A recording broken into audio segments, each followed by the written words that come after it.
मध्य प्रदेश में भाजपा की मोहन सरकार भ्रष्टाचार पर जीरो टॉलरेंस की नीति को लेकर सख्त रुख अपनाए हुए है, लेकिन मध्य प्रदेश परिवहन विभाग के कुछ भ्रष्ट अधिकारी सरकार के सामने चुनौती बनते नजर आ रहे हैं। अभी हाल ही में सरकारी एजेंसियों की छापामार कार्रवाई में मध्य प्रदेश परिवहन विभाग के एक आरक्षक सौरभ शर्मा के पास करोड़ों रुपए की अवैध संपत्ति मिली। बताया जाता है कि परिवहन चेक पोस्ट से करोड़ों रुपए की काली कमाई की गई। सरकार ने परिवहन चेक पोस्ट बंद किए तो परिवहन विभाग के कुछ भ्रष्ट अधिकारियों और वीएलटीडी निर्माता निजी कंपनियों की मिलीभगत से व्हीकल लोकेशन ट्रैकिंग डिवाइस के नाम पर करोड़ों रुपए की अवैध वसूली का मामला सामने आया,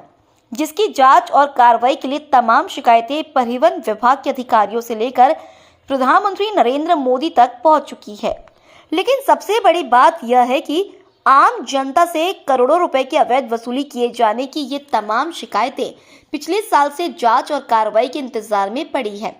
लेकिन मध्य प्रदेश परिवहन विभाग के अधिकारी जांच और कार्रवाई करने में इंटरेस्टेड नजर नहीं आ रहे, बल्कि एक नए प्रोजेक्ट को भी वीएलटीडी निर्माता निजी कंपनी रोजमार्टा को देने के लिए आतुर दिखाई दे रहे हैं।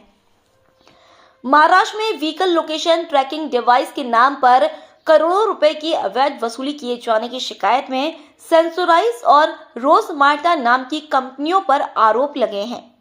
सूत्रों की माने तो मध्य प्रदेश परिवहन विभाग के अधिकारियों की नरूला नाम के शख्स से साठगांठ होने के कारण इन तमाम शिकायतों पर जांच और कार्रवाई नहीं हो सकती, बल्कि जल्द से जल्द रोजमार्टा कंपनी को ड्राइविंग लाइसेंस और रजिस्ट्रेशन कार्ड प्रिंटिंग का भी काम दिया जा सकता है, जिसको लेकर ताबड़तोड़ कोशिशें जारी हैं।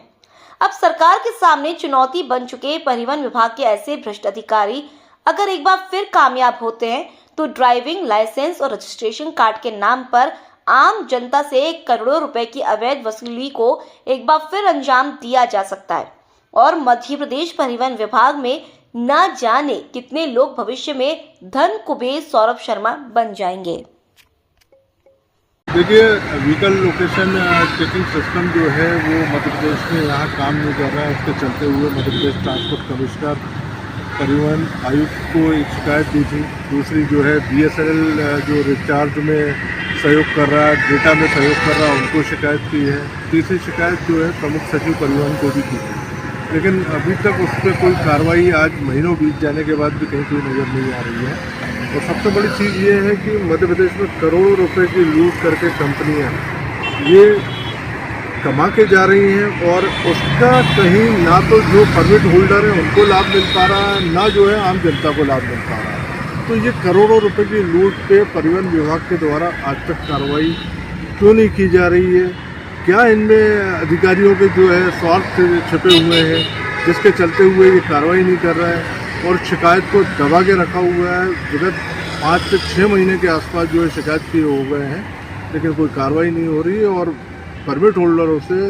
लगातार लूट जारी है। वहीं आम जनता जो निर्भया फेम के चलते हुए इस सिस्टम को लागू किया था, वहीं आम जनता की सुरक्षा खतरे में है। मध्य प्रदेश सरकार ने आम जनता की महिलाओं की सुरक्षा को खतरे में डाला। सिस्टम की सबसे बड़ी खामियां ये है कि कंट्रोल कमांड सेंटर होना था, वहीं उसका जो है पुलिस से इंटीग्रेशन होना चाहिए था। वहीं जो है कभी आपातकालीन स्थिति में कोई महिला या कोई बच्ची रात बिरात कोई बटन अगर दबाती, पैनिक बटन को दबाती, तो वहीं उसको पुलिस की सहायता मुहैया होना था। लेकिन आज दिनांक तक ना तो ये कंट्रोल कमांड सेंटर ठीक से काम कर रहा है, ना ही जो है ये पुलिस से इंटीग्रेटेड है। इसके चलते हुए जो है आप किसी भी टैक्सी में आप बैठ जाइए और आपातकालीन स्थिति में अगर आप बटन को दबाएंगे तो ना तो आपको पुलिस की सहायता मुहैया होगी, क्योंकि सबसे बड़ी वजह यह है कि ना तो उसका इंटीग्रेशन है, ना जो है पुलिस के पास उसकी जानकारी पहुंच पाती, ना कंट्रोल कमांड सेंटर ही ठीक ढंग से काम कर रहा है, ना ठीक ढंग से बना हुआ है। 2.5 साल के आसपास जो है प्रोजेक्ट को चलते हुए हो गया और मुझे तो जो है आश्चर्य इस बात का होता है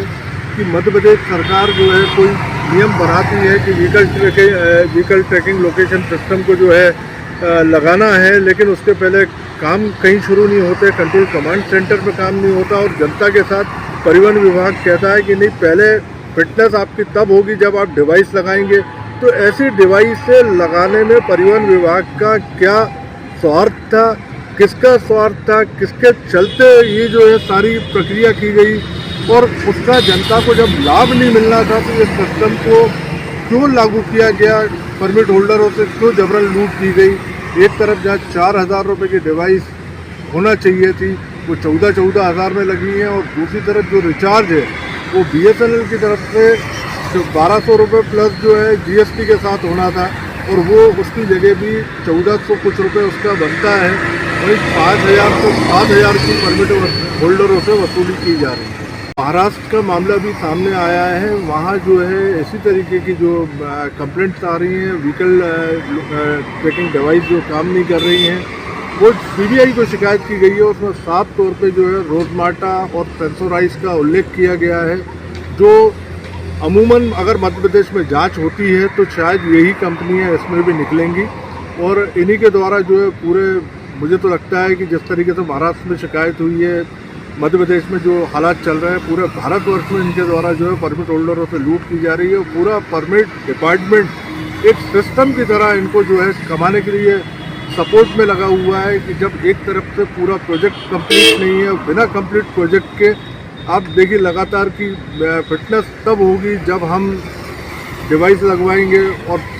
पैसा लूटा जा रहा है। बार बार जो है ये कंपनियाँ आती हैं मध्य प्रदेश में, नए नए प्रोजेक्ट लाती हैं, और नए प्रोजेक्ट ला के लूट मार करके चली जाती हैं। जैसे एक प्रोजेक्ट में आपको पुराना बताना चाहता हूँ कि जिस टाइम पे स्पीड गवर्नर का जो प्रोजेक्ट चालू हुआ था, तो सारी जो व्हीकल्स की पोजीशन ये रखी थी कि ट्रक और बसें जो है 60 से ज़्यादा नहीं चलेंगी, और आज आप देखिए कि एनी नेशनल एक्सप्रेस वे जो बन रहे हैं वहाँ ट्रकों की स्पीड 100 रखी गई है। तो ऐसे में जिन ट्रकों में ये स्पीड गवर्नर लगे थे तो उनको लगाए जाने की क्या आवश्यकता थी। जहाँ एक तरफ आप जो है स्पीड बढ़ाने की बात करते हैं, वहीं दूसरी तरफ आप जो है स्पीड गवर्नर लगा के स्पीड को ब्रेक करने की बात करते हैं। दूसरी तरफ ये अभी जो आपका देख रहे हैं व्हीकल लोकेशन ट्रैकिंग डिवाइसें जो है, उसके भी हालात आप यही देखिए कि मतलब पूरे भारत भर में इसको लगाने की कवायद चल रही है। सेंट्रल गवर्नमेंट की एक बहुत अच्छी योजना थी जिसमें आपातकालीन स्थिति में महिला जो है पुलिस सहायता प्राप्त कर सकती थी, लेकिन आप देखिए कि पूरा का पूरा मामला करप्शन में डूब गया, और शिकायत होने के बाद, लगातार शिकायत होने के बाद भी कार्रवाई करने में अधिकारी नाकामयाब हैं, या अपने स्वार्थ सिद्ध करने के लिए कार्रवाई करना ही नहीं चाहते। कुछ जानकारियाँ ऐसे निकल के आ रही हैं, कोई नरूला करके शख्स हैं जो लगातार जो मध्य प्रदेश में आते रहे हैं, और मेन जो इसको अगर कहा जाए कि इन सब प्रोजेक्ट के सरगना के रूप में अगर बात की जाए तो कहीं ना कहीं ये नरूला नाम के शख्स हैं। ये तो एक बार अगर ठीक ढंग से जांच हो जाए तो सारे खुलासे हो जाएंगे, लेकिन सबसे बड़ी परेशानी ये है कि आज 5-5, 6-6 महीने से शिकायतें पड़ी हुई हैं, और शिकायत पड़ी होने के बाद भी आज जांच नहीं हो रही है, शिकायतों का पे कोई कार्रवाई नहीं हो रही है, जो साफ तौर पे इशारा कर रहा है कि इन निजी कंपनियां और परिवहन विभाग की मिलीभगत के चलते हुए ये करोड़ों की लूट हो रही है। और यहाँ आपके चैनल के माध्यम से एक चीज़ मैं और मांगना चाहता हूँ कि जिस तरीके से ये लूट हुई है और जो डिवाइसें काम नहीं कर रही हैं, तो जब तक ये डिवाइस काम नहीं होगी तो परिवहन विभाग क्या जांच करके और जो लूटा हुआ परमिट होल्डरों का पैसा है वो वापस लौटाएगा। देखिए सबसे बड़ी चीज़ इसमें जो है कि पहली जो ज़रूरत है, जब आपका सिस्टम पूरा अपडेट नहीं है तो वैलिडेशन चेक को हटाया जाना चाहिए था, और अनेकों बार वैलिडेशन चेक हटाया गया है। जब BSNL डायरेक्ट रिचार्ज नहीं दे रहा था उस टाइम पे भी वैलिडेशन चेक को हटाया गया था। वर्तमान में भी जो है हमने अपनी शिकायत में भी ये मांग की थी कि जब तक जो है सिस्टम तरीके से काम नहीं करता तब तक वैलिडेशन चेक को हटाया जाए, लेकिन परिवहन विभाग कहीं से कहीं तक वैलिडेशन चेक को हटाने के लिए कोई पत्र लिखने को राजी नहीं है। देखिए पूर्व में भी आप देख रहे हैं लगातार कि इन गिनी चुनी कंपनियों में सबसे बड़ा जो नाम आता है वो रोजमार्टा का आता है। वहीं रोजमार्टा जो है एक सेंसराइज कंपनी को खरीद लेती है। उसके बाद अभी जो कार्ड प्रिंटिंग की बात आप करने जा रहे हैं तो वहाँ वो भी कहीं ना कहीं रोजमार्टा को जा रहा है। तो इसका मतलब सबसे बड़ा जो माफिया राज जो आज चल रहा है परिवहन में, उसमें कहीं ना कहीं जो है रोजमार्टा और सेंसराइज का बहुत बड़ा हाथ है। क्योंकि कहीं ना कहीं आप देखिए कि जो नंबर प्लेट्स लग रही हैं मध्य प्रदेश में, ये भी रोजमार्टा की ही देन है। तो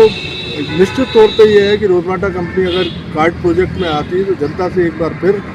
दबेश से लूट होगी, और अभी तक तो परमिट होल्डरों से हो रही थी, अब आप जनता के साथ लूट होना चालू हो जाएगी। देखिए निजी कंपनियां जब लूटेंगी तभी तो जो है उसका हिस्सा अधिकारियों से लेकर ऊपर तक पहुंचेगा। तो निश्चित तौर पे कहीं ना कहीं ये है कि बड़ा आपका सवाल भी है, इसका बड़ा जवाब भी ये है कि कहीं ना कहीं इन कंपनियों की जो है एक साठगांठ है, एक मिली भगत है, एक इनका जो है रैकेट अंदर रूप से तैयार हो गया है। नए नए प्रोजेक्ट लाते हैं, उसको प्रोजेक्ट को पास करा के, और वो प्रोजेक्ट जनता के किसी काम के नहीं होते और ज़बरदस्ती जो है वाहन चालकों के ऊपर थोप दिए जाते हैं। और ये उदाहरण आपको अभी VLTD में साफ तौर पर नज़र आ रहा है। देखिए, अगर कार्रवाई नहीं होती है तो जिस तरीके से महाराष्ट्र में CBI और विजिलेंस को इसकी शिकायत हुई है, उसी तरीके से मध्य प्रदेश में हम भी आगे बढ़ के शिकायत करेंगे। और अगर उस शिकायत पे भी कार्रवाई नहीं होती तो जनहित में इसको न्यायालय में भी ले जाना पड़ा तो हम उसको लेके